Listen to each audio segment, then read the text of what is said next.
Game of Thrones is over. Long live Game of Thrones. Hey there, and welcome to Westeros Weekly, the show that answers your biggest questions about every episode of Game of Thrones. We are fresh back from New York, kind of hungover. I think I left my hat there. I'm Filup Molina. And I'm Erik Voss. Hi. Hi. We had a hell of a show, guys. Yes. It was so amazing to get to meet so many of you out in Brooklyn. Thanks to the Hotel Red Line for that. That was like the exact experience I wanted to have. I wanted to watch it with so many amazing fans. Everybody in that room was a diehard fan. And we got to experience so many of the best moments with them. Oh, yeah. We've never had that experience before, seeing it with a huge group, with all the highlights of the episode, just feeling that much more punctuated, like when Jon Snow kills Daenerys. And, so that got that huge reaction, and which I thought could not be topped. But it was. And you get to see it. I think it may have been topped. You can definitely see me on the side there when Jon Snow pets Ghost. Yes, for some reason that was more of a catharsis for people. Well, for some reason, I think we felt that catharsis a bit more there too. Yeah, there was these two guys that did a double high five in that moment. And it was just perfect. That's exactly what it deserved. But man, just having the crowd explode in those moments was so amazing. We are going to get to everything that we normally get to on Westeros Weekly. We're going to have a big question that we're going to tackle in a minute. We're also going to have a lot of other questions from you guys we're going to go over, and our death pool finally has a winner and all these things. But first, we did a live show there, and we that was literally right after the episode ended, so we had real authentic snap reactions right then of just how we were feeling. But we don't want to deprive you guys of that too, so we're just kind of going to give some of the thoughts we had about the finale. And this is stuff, if you were of the people that were there at the live show, then you've heard this before. But for the rest of you, man, what an episode. Right. And it gave some sense of finality to all of the characters, especially if you look at the whole series, how much the Starks have been beaten down, and how this finale episode ended up as a victory for Team Stark in several different ways. But also as a kind of the answer to the question we've had about Daenerys' descent into darkness throughout this season, how she became a villainous character, and how that felt a little sudden in episode 5. This episode kind of had some meta conversations, the debate between Jon and Tyrion, kind of serving as a surrogate debate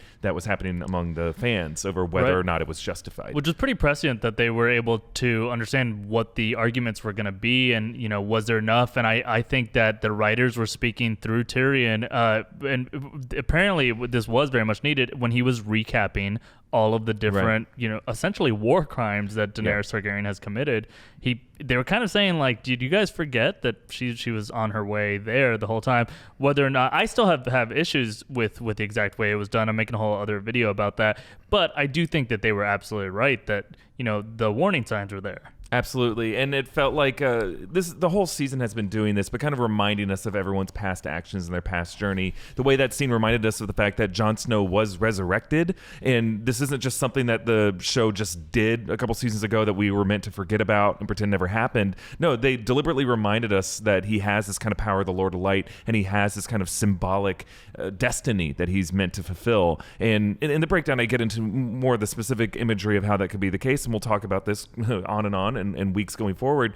But Jon did play a significant role. There were some potential prophecies confirmed by his killing of his love, Daenerys. Mm-hmm. She could potentially be a Nissa figure in the Azor Ahai prophecy. We did see imagery of flaming swords when Drogon melted the Iron Throne, and the world was rid of darkness in a way. Daenerys was at least equally great threat to the livelihood of the people of Westeros that the Night King was. So despite Arya serving as a champion of the Lord of Light in the Battle of Winterfell, you could definitely be argued that Jon was a champion of the Lord of Light in this finale episode. And I think just staying on this idea of the prophecies that came to pass or were ignored potentially in this episode, just you have a whole video coming of prophecies and theories that were paid off, some that weren't.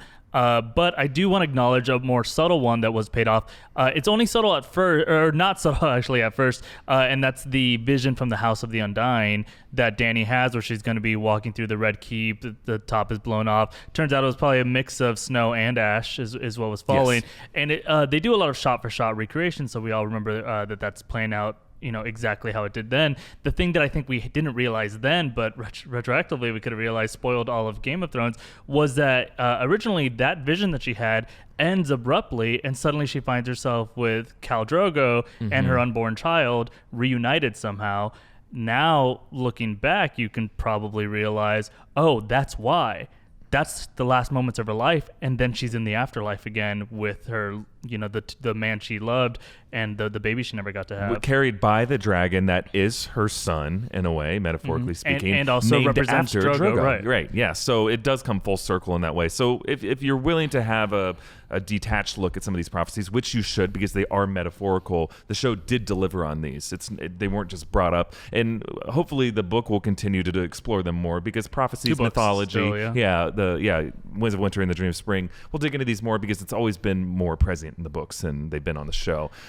Real quick, I think we should also just this is just something we went over in the live show, but I think it's worth acknowledging just some favorite moments from the episode. I know I think we both had a gasp worthy. Well, we had a couple of moments. I know we caught you on camera gasping at a certain moment, but when we reacted just to the wings of Drogon spreading behind Dany there, just for a moment, it felt like a nod to the theory that some people had, which was maybe one of the craziest theories, was at the end of the series, Daenerys, the dragon inside of her would crack through her skin and she'd become a full-blown dragon. Right. It created this illusion of metamorphosis, physical transformation, the threat that the Mad King Aerys II and Viserys promised that they had the power to do. Daenerys is going a step further by showing she actually has the capability of dragon power and dragon fire, and that was just a little nod to the fact that her mad brother and father made this promise. She's actually able to deliver on it. I like that you're making that point about metamorphosis too, because it is the straight up Kafka version of it, where you become the actual beast fully, and if anything, that is what Daenerys was at the end,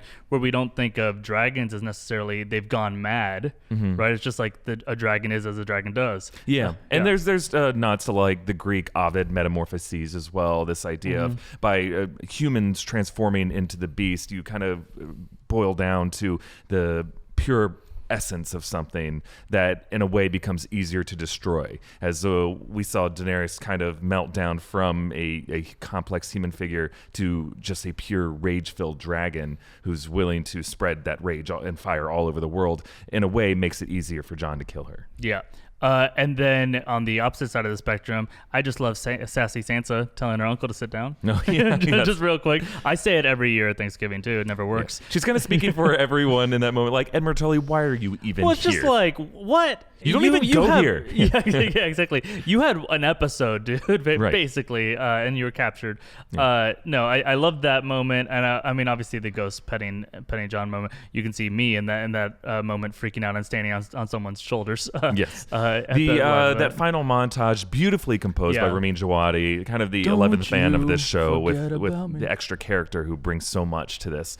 Someone did put like a John Hughes kind of music over it with like cheesy epilogues. Recaps, epilogues.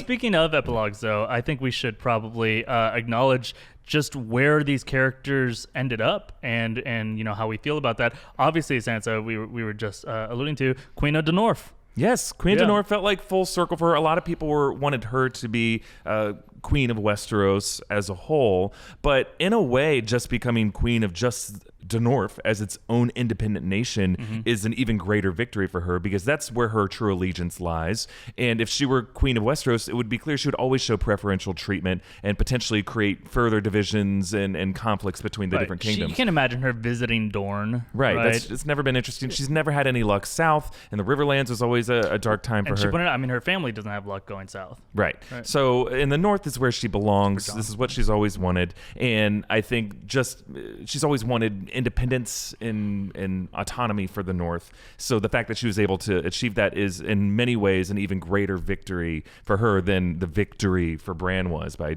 winning the Iron Throne, or what's left of it. For me, I just saw it as Canada. Right, it's the formation of Canada, basically, where it's like, you know what, this thing is bigger than everything else, right? The North on its own is incredibly vast. Of course, there's even beyond the North, but there's also beyond Canada, I've heard. It's where Santa lives. But and some our UK listeners and followers may compare it to Scotland and how recently Scotland wanted to secede from the UK. So that brings me to actually, I think that's more like the Iron Islands.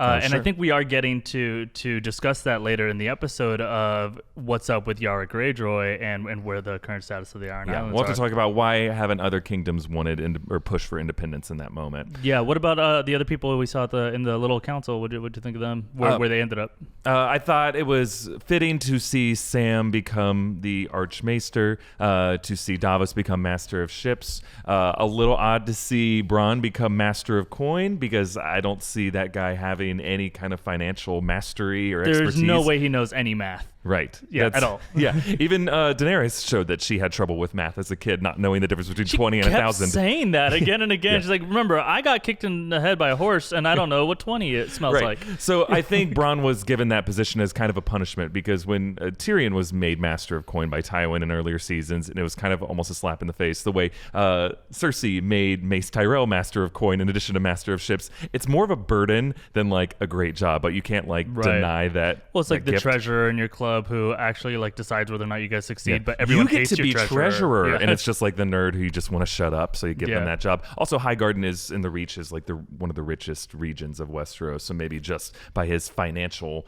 acumen. Well, yeah, he probably discovered a lot of, because I don't think they have digital banking, so I think in his castle there probably is just like a collection of prizes and gold and whatnot that I guess he now owns. Yeah, I'm a little mixed in my feelings of seeing Brienne of Tarth become Lord Commander of the King's Guard. Not that she's not worthy of it. It just seems like the monarch that she's more loyal to is the monarch of the other neighboring independent country. She could be Queen's Guard to Sansa Stark of the North. She doesn't have to be Queen's Guard or King's Guard to Bran Stark, someone she hasn't really shown much loyalty to. Sure, but you could easily have seen, had they known that Bran was still alive, maybe that would have been part of the vow to Catelyn Stark, would just take care of my children. Sure, maybe. And then also, she is someone who did not start in the North, right? I mean, she looks good up there, but she might actually like going and running around in a bathing suit. It seemed like the show wanted her in the South so that she could fulfill Jaime's obituary and his epilogue. Because potentially that book moment was nice to see her fill in the Book of Brothers, but it just seems something that was more for Jaime, trying to give some closure on Jaime rather than closure for Brienne. Yeah. Now I wonder if this is just a kind of a nerd question about if one kingdom respects the knighthood of another's, because technically she was knighted by Sir Jaime, and so she might kind of belong in that line. Oh, to the a little bit, maybe potentially. Sure. I'm not sure. Someone will correct me aggressively. Yes. So actually, then in the live event here, one of my favorite moments is that we got to Stardust flew out to winners that had been asking questions all season long, really great questions, and we actually so we'll revisit their questions throughout this episode, but one of them is actually kind of, I think, like one of the big questions that a lot of us have been just debating about and thinking about, and I love the way that our Stardust winner Nevin put it. So let's go ahead and play Nevin's question from our live event. So my question is Bran the biggest evil mastermind of them all? Yes! Because he literally warged himself into the Iron Throne. Great question. By the way, that whole live show, you can listen to the audio version of it on our podcast feed. If you go to the Westeros Weekly feed, you can listen to our whole discussion. It's a really fun event. That's all there. Also, just really quick, we got to give a thank you to a sponsor that helped us make this whole series, all of Westeros Weekly this season. So it's a quick shout out to Postmates. You can download the Postmates app for iOS or Android for free and get whatever you want delivered year-round. Browse local stores and restaurants, and you can track your delivery along the way, which I get obsessive about doing. Postmates brings you what you want within the hour, but 24 hours a day they have that available. I swear to God, I used it in the middle of the night last night because I was super hungover, as I said, but I just needed some carnitas, and I got some. So that's 7 days a week, 365 days a year. Food, groceries, whatever you need delivered. They have the largest on-demand merchant network in the known universe, which they've checked. I'm sure has been verified. The only thing they can't deliver is any more Game of Thrones episodes, unfortunately. Yeah. But for a limited time, for a limited time, Postmates is actually giving our listeners $100 of free delivery credit for the first 7 days that you use it. So to start those free deliveries, $100 free delivery credits, download the app right now, use the code ROCKSTARS. That's the code ROCKSTARS. Again, $100 of free delivery credits for your first 7 days when you download the Postmates app. Get anything you need, anytime you need it. Download Postmates and save with the code ROCKSTARS.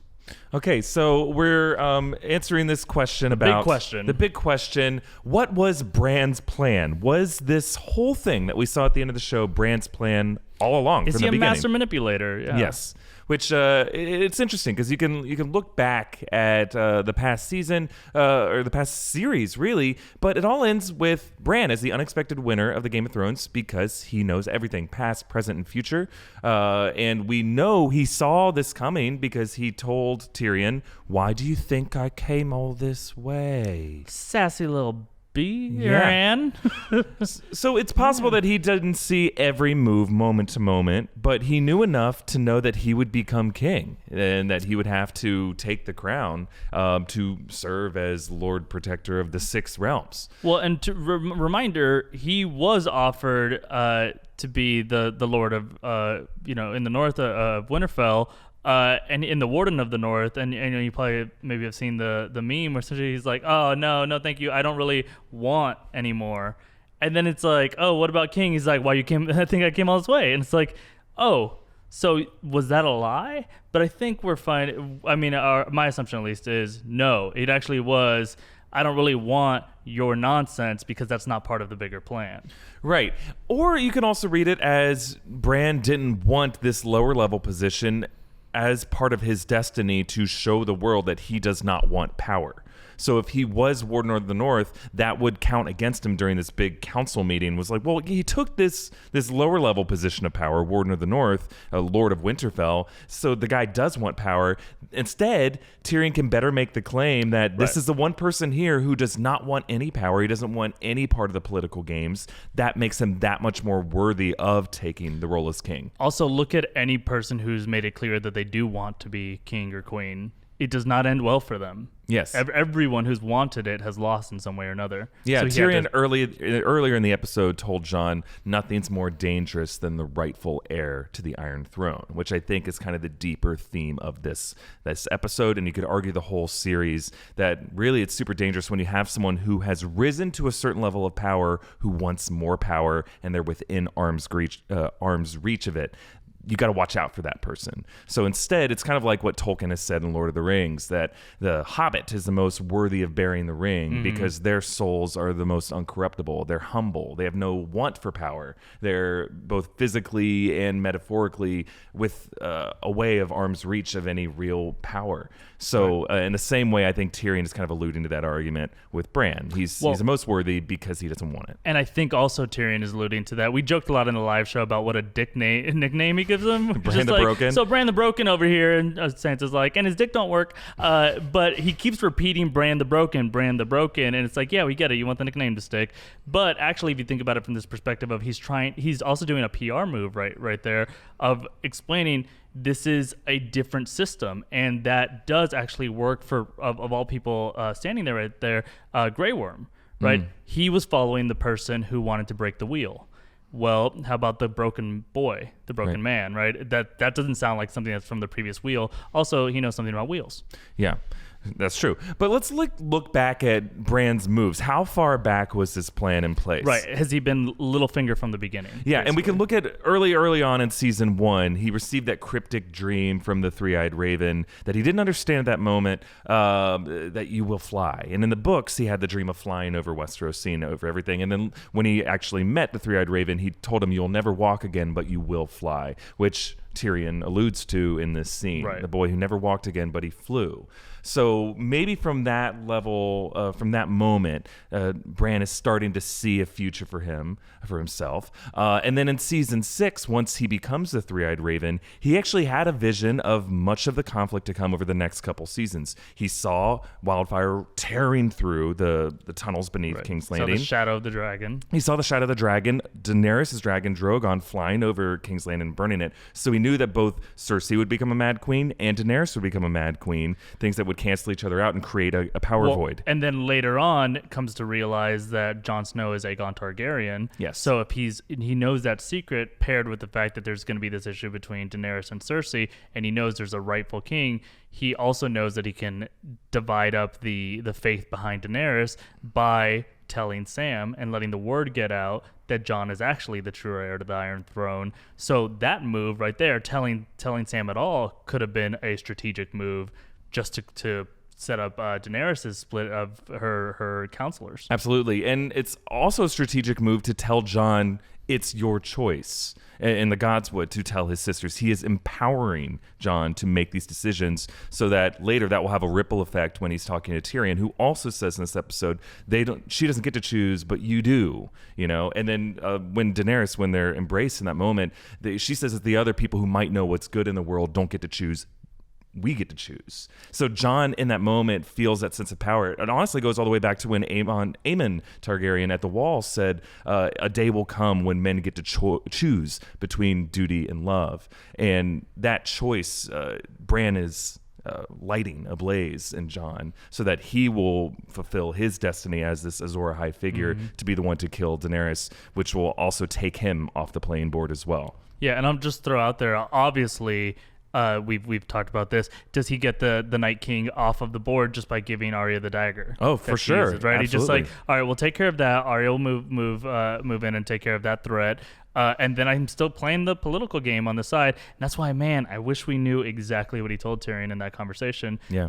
The battle of at the Battle of Winterfell, where that whole conversation could be like, I should never be king. I'm not saying me, but whoever is king should, maybe be a kid who's a teenager who's also 1,000 years old. It's going to be for us to argue over and over the ages whether Bran wanted this, whether he's he has ambition, lust for power the way Littlefinger did. And Littlefinger was manipulating things behind the scenes, using chaos as a ladder. I don't personally read Bran that way. It's hard to judge a book by its cover. You were trying to make a tree joke about Bran? Trying to reach for a tree joke there. Yeah, I see Bran as someone who's telling the truth when he says he doesn't want it. By seeing these things in the future, I think the way time travel and visions of the future work on Game of Thrones, you can't change it. It's fixed on a predestined path. And he's just playing his role in that destiny. And he views probably someone who has a impartiality toward the events and the conflicts of Westeros, someone who's never really killed anyone, as the most right king figure to end this Game of Thrones and lead it to a potentially peaceful scenario where future rulers are chosen rather than born. Yeah, we went into this in the live show a little bit, but the concept of democracy clearly is a little far too off. Right. There's still a couple generations away from direct democracy. We're talking about America, right? But then the concept of an oligarchy or whatever it exactly is that they have, that is such a huge leap. That is a broken wheel. That would take a level of foresight, that only one person has. Yeah, and you could argue that in the early days of the American Republic, that was the sort of the system that the founding fathers envisioned. Not a direct democracy where presidents, unfortunately, are not chosen through a popular vote, but a republic, an electoral college, a representative government. Yeah. Senators used to be chosen by states rather than direct democracy within states. They wanted these barriers to mob rule, which I think is what a lot of these elitist lords of Westeros are worried about, this mob rule, where really these savages that are our people are going to vote, decide who leads them. A republic is a step away from that, where it's still a form of representative government, but not a direct democracy, because I guess these people are elitist oligarchs who believe that people cannot be trusted with that power. But hey, maybe someday in the future. Cool. So I think that mostly covers it. That he's a master manipulator. He's been playing everyone the whole time, or not. I think it'd be fun. Let's put on the timeline maybe to string together a video compilation of just all of Bran's moments, and we'll see how they play when you put them all back to back. Absolutely. Time to move on to another section of the show that we do before we get to more questions. We always mourn the lost. Their watch has ended. Yes. So we call this in memoriam here. Our little in memoriam. And there's only one character we want to focus on here. Yeah, one big character, Daenerys Targaryen, the mother of dragons, the unburnt. Is that dead. Badass still from the movie Frozen. Yeah. Where she's letting it go. Yeah. The Daenerys actually is interesting. We'll talk more about some Lord of the Rings parallels, but you can compare Daenerys' arc here to Gollum, someone who's turning into full corrupted with her lust for power, and the Iron Throne being kind of a ring of power kind of figure. But yeah, her lust for the Iron Throne blew up in her face, and you could argue over the past 2 seasons, she's been gradually slipping into this path of darkness. I agree that last episode, it was a bit abrupt to see her go full crazy and decimate. Sorry, I keep saying decimate. I get it right. Destroy, not decimate. Half a mate. Street by street of innocent people. She did not need to do that. And whatever argument or justification she tried to use will never make sense to me, because she could have just aimed directly for the Red Keep. But you can see how she snapped and emotionally why she made that choice. Especially Emilia Clarke's performance showed you. And because they didn't give her lines to do it. She did it on her face. And you know what? Kudos to Emilia Clarke in her portrayal of her death scene. I thought the acting of that scene between Kit Harington and Emilia was amazing. She played it with such steadfast conviction. The smile that she had on her face, if only you could see what I could see. It's difficult to see things that have never been. It's sad for her because you believe her in that moment, but you just know that she's wrong. She's also the most human she's been in seasons in that moment. In fact, I think she probably went back to like a season 2, season 3 Daenerys performance there and just reminded you of the young girl with a vision. Yeah, Clarke had said that in her final breaths that she was trying to show that vulnerability of herself as a little girl in season 1. There you go. And that's why she keeps referencing it. But I will point out, okay, I'm not saying Daenerys did nothing wrong, but Daenerys did nothing wrong. No, that's not true. I think it was very bad too. But we do got to acknowledge, so she wanted to break the wheel, right? Yes. Does she actually break the wheel if she takes power? No, and she said she's ousted a tyrant, but she's replaced Cersei with an even worse tyrant. Herself she's going to be this awful dictator. We can all see where it's going, but by burning all these people and making it so that her lover feels that he has to kill her, and that her most trusted advisors, all feel like yes, she needs to die, then they result in a whole different system of government after that. Yeah. Did she not break the wheel by burning down King's Landing? Was it required? Yeah, I believe so. And I think by breaking the wheel, she might have forgotten that she's also part of that wheel. And in that wheel of different house sigils that we see in the opening credits, among them is the Targaryen dragon. Right. So by breaking the wheel, she has to go down with that wheel and open the door for someone unexpected to take power after that. Also, as we mentioned before, her death does serve as this kind of sacrificial metaphorical figure to the Lord of Lights, Azor Ahai prophecy being fulfilled. She just represented so much darkness in these final episodes that she needed to die in order for there to be any kind of dream of spring. A light bringer. Yeah. So that's our in memoriam. We miss you, baby. Yes. But let's move on to more questions. I forgot that's part of this show. Yes. Okay. At Suited Dragon wants to know, where is Jon going?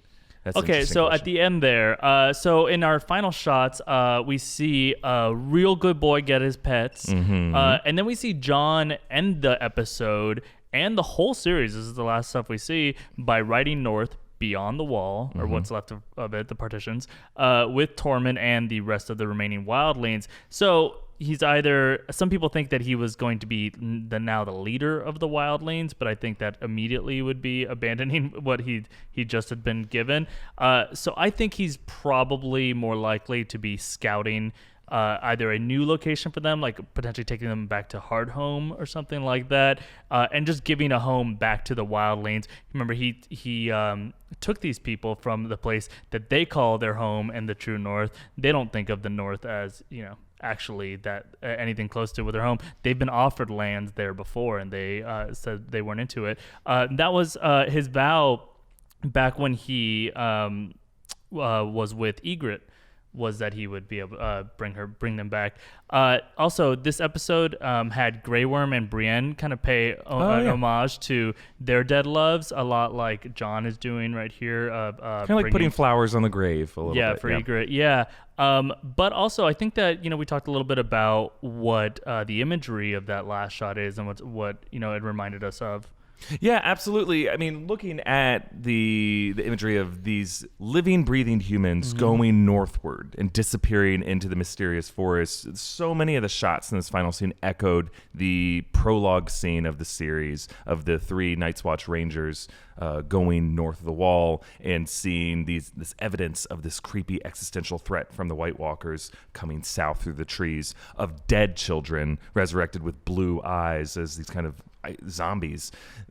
This is kind of a direct thematic counterpoint to that, of showing humans going further north. And there's also, I think it's important that we see children, and Jon is entering the forest. He is basically a resurrected figure, children of the forest. Maybe you could argue in some kind of fan fiction future that we all have of this show, could Jon become a new Night King type figure? In the Game of Thrones books, there's they don't have the Night King as we saw him on the show, at least yet, but there is a character named the Night's King who was a former Lord's Commander of the Night's Watch who fell in love with a some thought was a bear, or a White Walker woman, and became this kind of mythologized figure of the Night's King. Right. Is Jon going to fulfill that kind of destiny and become this kind of half human, half resurrected zombie figure who just lives in the north in his days until he dies or never dies? We got a lot of shows coming where that could actually happen. Whoa! Oh my goodness. Okay. I hope it just gets louder. At Moogle Queen asks, why didn't the other kingdoms want to be independent? That's what we teased a little bit earlier, and why I think that if you rewatch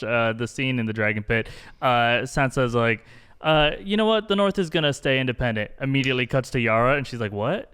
Like we could ask that. Yeah, that's an option. But so it is a really, really great question, because that moment it seemed like it should be available to everyone there. So then why doesn't Yara ask for the same thing for the Iron Islands? Also, why doesn't Dorne ask for the same thing? It was interesting because Yara Greyjoy had been promised some kind of autonomy and independence by Daenerys, and Dorne historically has always been the part of the continent that the Targaryens have struggled to invade and control.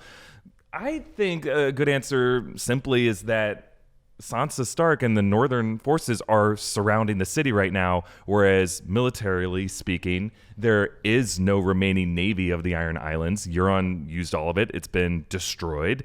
And as far as we know, we don't know what the Dornish forces are. I think the last time we saw any kind of Dornish forces was the navy that Euron first sacked in Season 7, Episode 2. So it might just be a question of military might. The North still has a standing army that poses a threat to the Unsullied in the South, whereas these other forces, despite their promises that they've heard to them for independence, just don't have the might to back it up. It could be that. I also think it could be a clue or a hint toward the Dream of Spring, right? Which, if spring is representative of peace, that's what Yara Greyjoy taking over the Iron Islands is supposed to represent, right? We know that her family, they don't sow, right? Mm-hmm. They sack, they pillage, and she vowed to change that.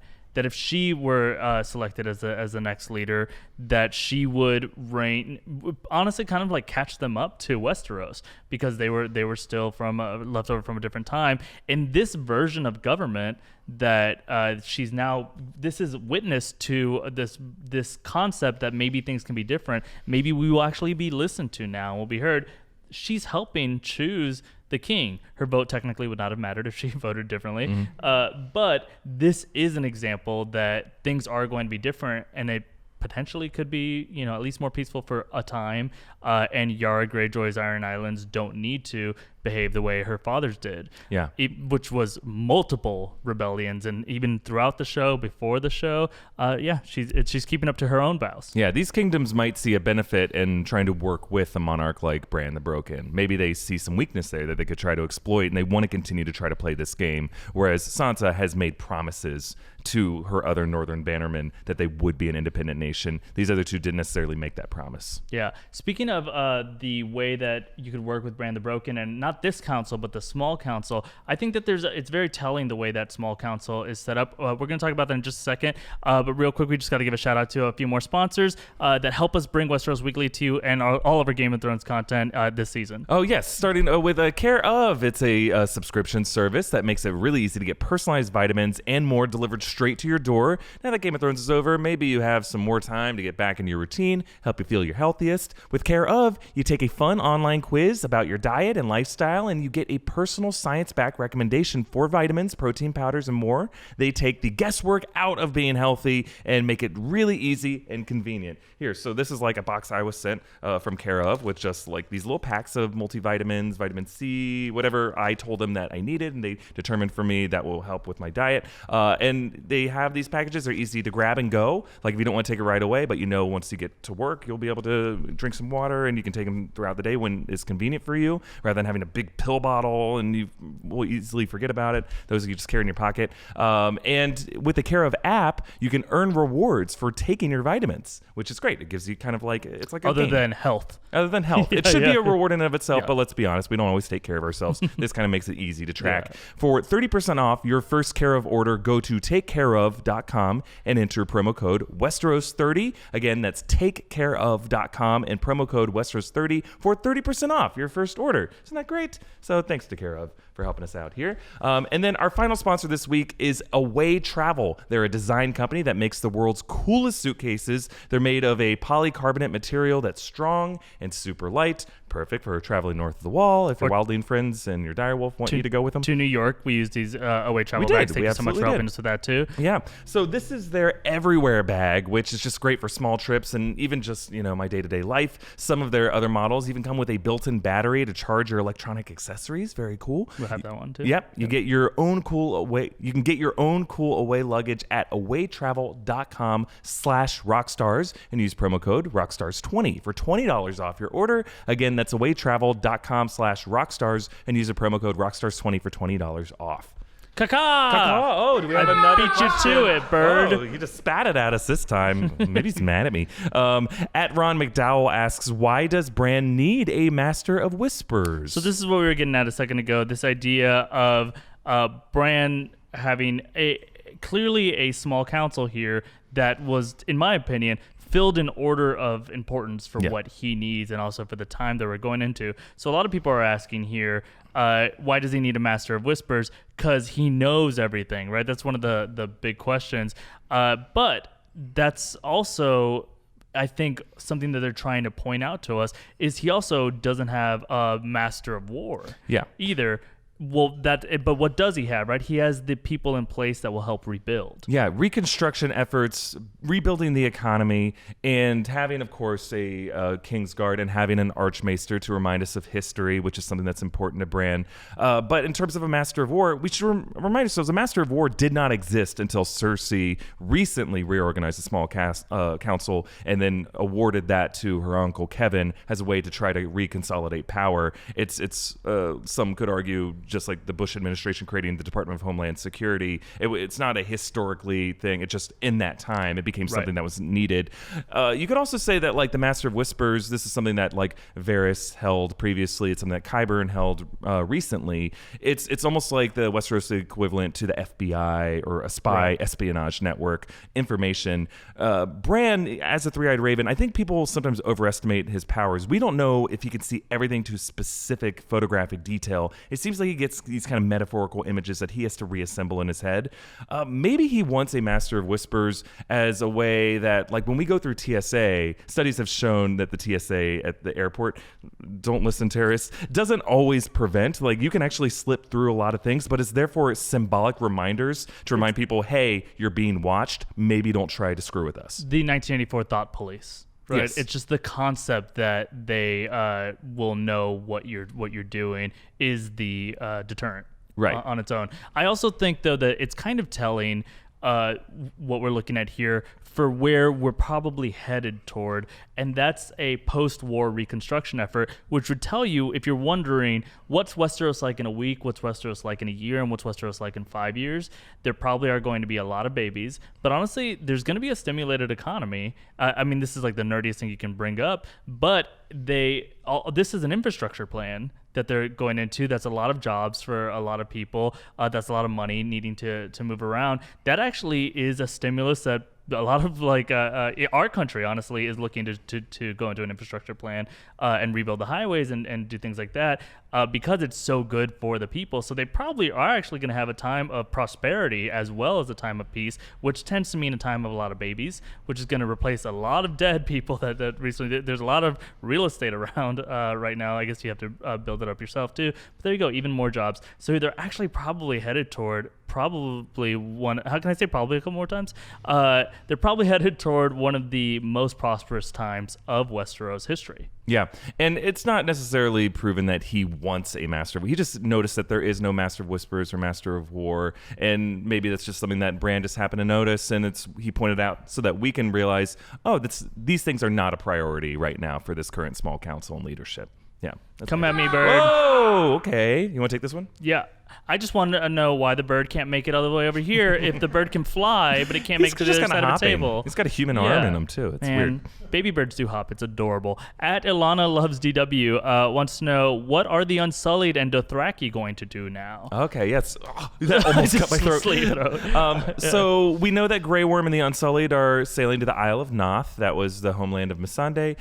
It's south of Valyria. It's in the continent of Sothros, it's south. There's a lot of islands there. It's pretty. It's unexplored. What's interesting, they don't really address this in the show, but in the world of Westeros, they contain these flesh-eating butterflies. Right. That's their only manner of defense because the people of Noth are very trusting, unfortunately, and that's why they're prone. They're so trusting and weak that the butterflies were able to. Yeah, the butterflies are outrank them on the food chain. Right. So, but Davos did say that they're known for their butterflies, but they haven't been established as flesh-eating in the show. Anyway, but he's bringing them back, or it sounds like he's bringing Missandei back to bury her there, as they kind of promised each other, and right before the Battle of Winterfell, that we want to retire to the beach, and maybe that seems like where the Unsullied are going to go. Also, she was implying that she wanted her people protected. Right, so and to so they give could be them that protection an force. army there of protection, not an army of people that will procreate there and increase the no, baby but boom there. these Southern Isles are often where slaves are gathered from, so it seems like maybe the Unsullied will kind of stop the slave trade to Essos. Yeah, hopefully word gets to Noth before they do, because otherwise it's like, hi, my name's Grey Worm. You guys don't know me, but I think I should run things here now with my army, who we're not here to kill you guys, I swear. It is a pretty intense story to try to catch them up on. Do you guys remember Missandei? Oh, you don't? Okay, this is going to be very difficult to explain then. Yeah. The Dothraki are an interesting question, though, because we did see a couple Dothraki just kind of hanging out by the docks when Jon was being brought When do you think the battle's going to happen? It's like, that already happened, man. Well, you would think one of them would at least give Jon a stink eye for killing their Khaleesi, but they're known as kind of these Viking Genghis Khan style warriors. They rape, they pillage, they don't really settle places, and they don't they don't make good neighbors. They also follow, by the way, the person who killed their cow. That's yeah. So not to say that they would follow. I don't think they're going to follow Jon either. Yeah. I just mean they're loyal with limits. Right. So I would assume they're going to move on. Maybe the fact that they were shown by the doc shows that they're going to sail somewhere else to one of the free cities or back to Essos or. Yeah, I mean they have Vias Dothrak, right? It's a whole city where they reign supreme or area. It was burned down, or the temple was burned down. And all the old Khals are gone, so there's a power void there too that they can fill. Yeah, they could become a new mercenary army. There's lots of options for them. Yeah, if you're a Dothrak, you're okay. Yeah. Okay. So M.R. Pibbs asks, how is Tyrion not mentioned in A Song of Ice and Fire? Yeah, so how did he not make it into the book? First of all, I know that, when it was Archmaester Ebros, we had already kind of seen him, was like, I'm I'm chronicling the wars following the death of King Robert the First. And he had that, why don't you give it a better name moment. I still wish that Sam was the one that wrote the whole thing, and maybe if it was something like that, of course Tyrion would have made it in. But it also, I think it's kind of calling out that history isn't about the people who, just played a role.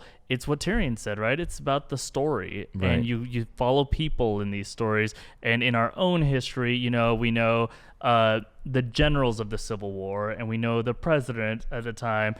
We don't know, some of you do, but the chief of staff of the president at the time, right? The great counselors at the time. I mean, Lincoln famously had his team of rivals that were advising him. But can you name that many of them? You can't name them, Salmon but P. you know Chase what? is Like, one, if you but- open a good history textbook, they tell you. They tell you who was on his team of rivals, and Seward and his, all the other people. You know who Henry Clay is if you're taking a push. Even though he wasn't a president, he was a guy who brokered a lot of big deals. The way Tyrion has kind of been. But you have McGraw-Hill and you have the P1 or whatever. The You have all People's these, History. Yeah, you have all these different textbook companies, like all comparing notes and putting their versions out. They got one. Yeah, I think this was like a moment that's kind of on the surface jokingly shortchanging Tyrion as a guy who has been told before that his whatever he does will not make it into the history books just because he, in his words, is an imp and people never honor them properly. But I like to see it as his story is still yet to be written, the same way that Brienne had to kind of fill in Jaime's obituary and kind of tell his story. Tyrion's task is still ahead of him. He has to fix all of his mistakes. He has to spend the rest of his life rebuilding this country. So his story is still yet to be written, and hopefully Sam can add a chapter once Tyrion fixes everything in Westeros. Yeah, here's a for those of you Tyrion fans. Right now isn't the time, but he totally could be the next king. Right? Sure, he could be chosen. Bran, we don't know what's going to happen with Bran. One, honestly, he's either going to live 1,000 years, he's going to turn into a tree, he's going to go move into a cave, or he's just kind of a mortal man and he could die. I mean, people with his kind of injury, honestly, they do tend to die younger. But so do people with what Tyrion has. So, but if he does live long enough, I think he could be exactly the person who, I was just talking about the prosperity they're about to have. It could be him as the architect of it, who essentially can run on a campaign of that in the future. Yeah, for sure. Oh, we have another question here. Okay. At The the bird reading is louder Otter. than it is efficient in any other way. Yes, it is. The Reading Otter wants to know, why does the Night's Watch still exist? Yeah, that's a good question. We saw at the end of the episode, not much of it exists. Like, there are the people in Castle Black, but it seems most of them are wildlings and Tormund. Westeros, we should acknowledge, still needs protection from whatever might be north of the Wall. It seems like the Night King, the White Walkers, that threat is vanquished. But they could rise up again. There could be other unforeseen threats. Really, the Wall represents a fear of the unknown, whatever is beyond that night of dark that's full of terrors. Did you just say it really briefly? The wildlings, I mean, Tormund is a character who's gone through a real It wasn't just the White change. Walkers. In fact, most of the Night's Watchmen at the beginning of the series were just going out and fighting Dealing with wildlings. yeah. But then also, I like to think of the Night's Watch as the solution that is, instead of execution and a true jail or prison, it's kind of a men's work colony. Right, a penal colony where you can find redemption. Right, and so that gives you the solution of people who break these, antiquated laws. In a lot of scenarios where they don't deserve death, they also don't deserve, slavery or extreme imprisonment, but they need to be punished in some way. And I think it's actually one of the most advanced things they have is this alternate punishment. Right, a way rather than execution, a way forward to come back from the brink. Yeah. We got another one, Bird. Oh. War. It's learning to speak. It's learning. War. At Chaz Trucker 40 asks, why would Drogon melt the throne? Wait, it doesn't even have to do with war? The bird just unprovoked said war? Just that a threat? said roar. He said roar. Got Yeah. it. Okay. Yeah. Roar, Sorry. what is it? Work on word your for? diction, Bird. Right. So dragons do have a special connection to their riders, and all of the dragons have had a special connection to their mother, Daenerys, the 3 that we've seen on the show. She didn't have to scream Dracarys every time she wanted Drogon to torch something in King's Landing, or like in other battles, the dragons just kind of knew, ESP. Or she tugged on her ear, I think, is what it was, right? Baseball signals. Yeah. So likewise, I think he knew that her drive to sit on that throne is what ended up killing her. That he kind of recognized it as the true evil that was corrupting all these characters, like the Ring of Power that needed to be destroyed. They do have this kind of magical cosmic understanding of how things work. So that could have been the reason why. I do like that some people said that he thought that Dany just tripped and then fell on one of the swords. Yeah, and or he's mad at it now. He sees a pointy thing through her, sees a bunch of pointy things over there. That did it. Yeah. So I think that kind of that cosmic understanding is the best interpretation we have of that. Yeah. Most advanced figure. Oh, hi. At cutie. Sylvia, or It's Sylvia asks, where did Drogon take Dany at the end of the series? Right. So the closest we get to hearing where Drogon is, and ideally he hasn't dropped her off in the ocean on his way, is we heard that he was spotted flying east. I mean, anything. I think we can. It's hard to find those thoughts reliable, but I think a dragon is something that people will spot as it goes around. So it probably is on its way to or even beyond Essos. It could be going back toward the Great Grass Sea of the Dothraki, where he was born. Sure. In that area, and also, it's very significant to his mother. There's also old Valyria, where dragons originally came from. It's also where Targaryens came from. Yeah, and there's a theory that Drogon might actually be a female or might have laid some eggs or something in old Valyria. God, I hope so. And that's why Tyrion Life and finds a Jorah way. spotted Drogon when they were going through the doom of Valyria. Or maybe he could be going back to the Shadowlands east of Asai, and there's some people say that's where the eggs came from originally, so he could be going back to the source of the eggs, and where other dragons might still be there. A lot of people, there's two theories out there I want to acknowledge really quick. One is that Drogon is taking Daenerys somewhere to be resurrected by a red priestess or something. Ooh. I don't think that's happening. Yeah. I think it would kind of shit on the whole thing. Yeah. But there's another theory that dragons, by re-entering history in this place, this is also the rebirth of magic for these people. And obviously magic has played quite a role on this show. So I think I just want to acknowledge right there that, I'm really into the idea that Drogon somehow begets more dragons, whether or not it's frog DNA or what it is that does it. That's what I'm hoping for sure. So we got another question. But this one's actually, you stay right there, Bird. You don't move. Because this one is also from our New York show where we had our other Stardust winner ask a question live on stage with us. So let's kick to that question from Carly Ann. Hi, guys. So I'm wondering, I think, and this is probably a big question, where is Arya going? She's going west of Westeros. Is that a new series? What could we find there? It's past the edge of the map. Love to hear what your guys are thinking, because I want to know where's Arya going. That's the next show I'm watching. All right, give it up for Carly Ann. Great question. And love the costume. A very, Cersei Lannister and Morning. inspired. Yeah. Absolutely. What do you think? All right, yes, a wonderful so question, and I love the mystery and the promise that it opens up. West of Westeros is completely off the map, completely unknown. We don't know what kind of globe we're working with here in Westeros. She better hope it's not actually flat. Right. I like the idea that things are expanding in all different corners of the globe, right? Jon is going north. Grey Worm is going south to the Isle of North. Watch out for those butterflies, by the way. They're supposed to be poisonous in the Isle of North. Drogon and Daenerys' corpse are going east somewhere, and some have wondered, are they going to the old We'll touch on that in a Valyria? second. But they are going east, and then Arya's going west. Things are expanding beyond the continent of Westeros, which is no longer a focus of concern. It's what's next and what is beyond the edge of that map. So with Arya, I like to think there's another continent over there. Maybe she'll just go all the way around, and then she'll be back in the Shadowlands that are east, and she'll find, as we did when we explored west, it all connects. This is actually round. I think it makes a lot of sense. There's a lot of parallels, obviously, with the world of Westeros and Earth. And, I mean, honestly, she's set up to potentially encounter a bunch of natives and then give them malaria. I think that's where we're headed. Oh, cry me a trail of tears. That was great. All right, thank you so much to Stardust for flying those two out. Nevin's the one that, just to be clear, got that joke in at the end, which was so great. Malaria.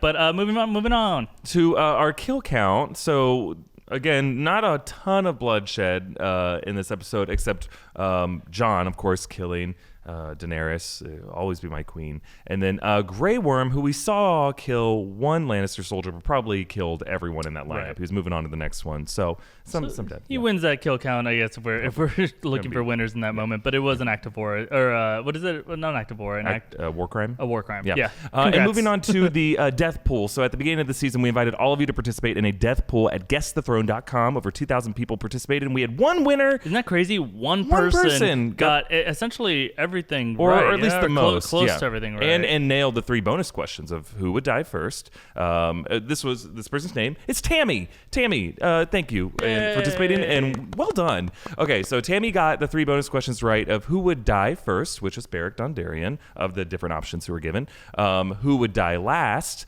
Daenerys on the show. And who would sit on the Iron Throne? She correctly guessed that it was Bran. So, Tammy, we aren't able to find your information because we weren't able to get on the site. But tweet at us. Let us know. Let us know, but then send us a DM so we can start a conversation with what we got for you. I also, off-screen producer, can you tell us what places we came in? What would I come in?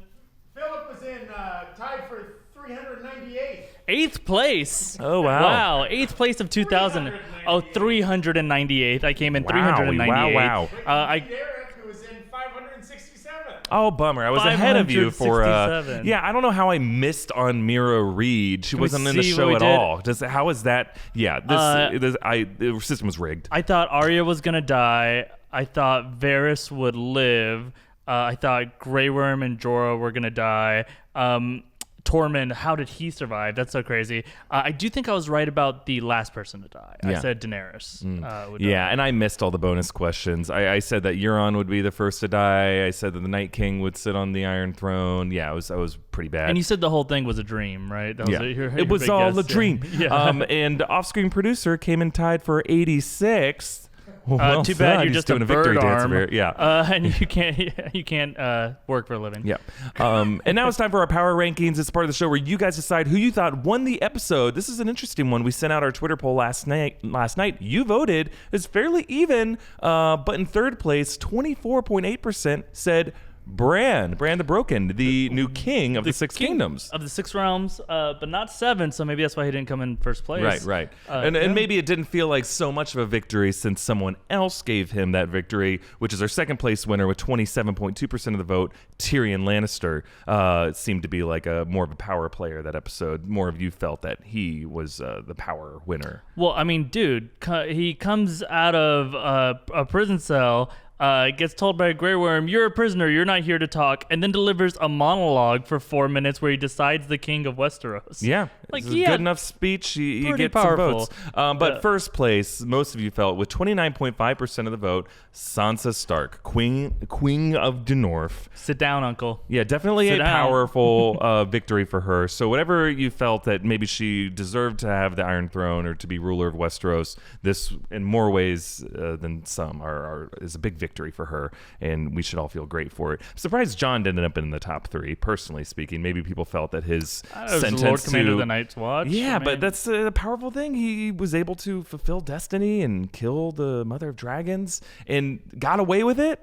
I think it's about technically, I mean, according to them, exactly what he wanted, to go back north with his dog. How is that a prison sentence? Yeah, I mean, maybe he would have been 4th. I want to give a shout out real quick to Bran, because that was a really funny picture we had of him. But he had those cherry red lips that I have, and I so often feel very alone about. I see you, my Kool-Aid drinking brother. I never noticed.